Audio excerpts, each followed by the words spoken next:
내시칼럼 이 시간 한국상담개발원 원장이자 경기대학교 심리상담 전문연구원 주임교수인 손매남 박사님과 함께합니다. 오늘의 정신건강의 이 주제는요, 대인관계의 뇌와 정신건강에 대해서 말씀을 드리려고 합니다.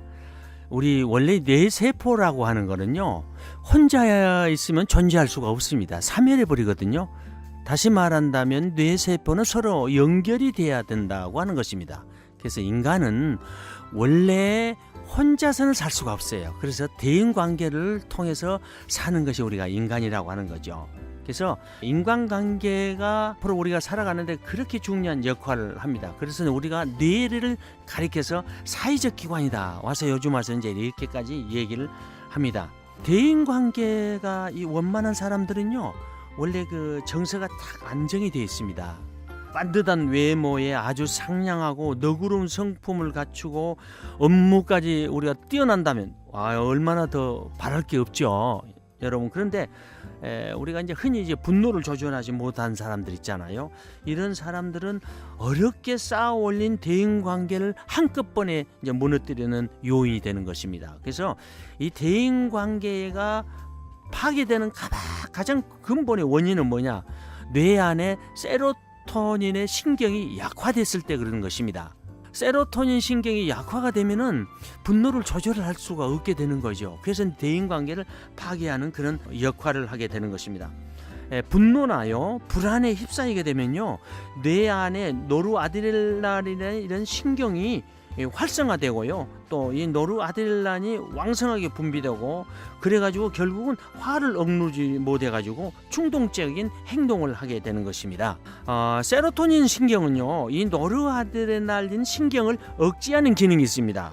그러니까 이 세로토닌 신경이 중요한 거죠. 세로토닌 신경이 우리가 노르아드레날린의 신경을 잘 억제해야 되는데 지금 억제를 못했을 때 근본이 생긴다는 것이죠. 그래서 세로토닌 신경이 활성화 딱 되잖아요. 그러면 화가 치밀어 오는 상황에서도 아주 재빨리 평정심을 우리가 되찾을 수가 있는 것입니다. 그러나 우리가 세로토닌의 신경이 약화가 되잖아요. 그러면은 감정이나 이렇게 그 충동적인 성향을 제대로 조절하지 못하게 되는 것입니다. 그런 걸 우리가 충동 조절 장애다, 그런 거게 얘기를 표현하고 있죠. 예를 들어서 이렇게 우리 비좁은 지하철에 다닌다든가 그러면 몸이 이렇게 부딪힌다든가 그러면 어떤 분은 그냥 막 확 성질을 내는 사람도 있잖아요. 대부분 조금 부딪혀도 참고 넘어가지만은 만일 세로토닌 신경이 그럴 때 약화된 사람은요, 사소한 그 불쾌감마저도 다스리지 못하고요, 빈번히 화를 내거나 공격적인 행위를 취하게 되는 것입니다. 우리 가정에서 그래봐요, 얼마나 힘든가. 그래서 상담이 들어오는 거예요.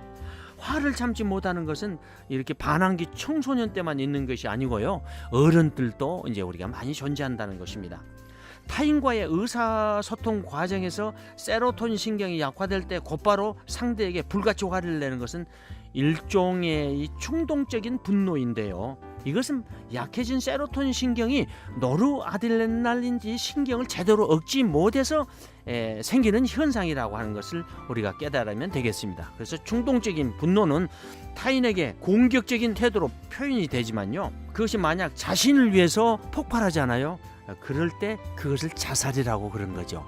남을 향하여 공격적인 행동이 나타날 때 이런 걸 가리켜서 우리가 폭력이라고 하는 것입니다. 이런 모든 원리가 어디서 생기냐? 뇌 안에 세로토닌 신경이 약화가 돼서 노르아드레날린 신경을 억제하지 못했을 때 생기는 현상이라고 하는 것입니다. 그래서 우리가 뇌를 알면 치유가 쉬워진다는 것을 우리가 기억을 해야 되겠습니다. 감사합니다. 오늘도 좋은 하루가 되시기를 바랍니다. 내시칼럼 지금까지 한국상담개발원 원장이자 경기대학교 심리상담 전문연구원 주임교수인 손매남 박사님의 정신건강으로 함께했습니다. 이 시간 방송 들으시고 무료 상담을 받기 원하시는 분들은 서울 전화 884-7590으로 연락하시기 바랍니다.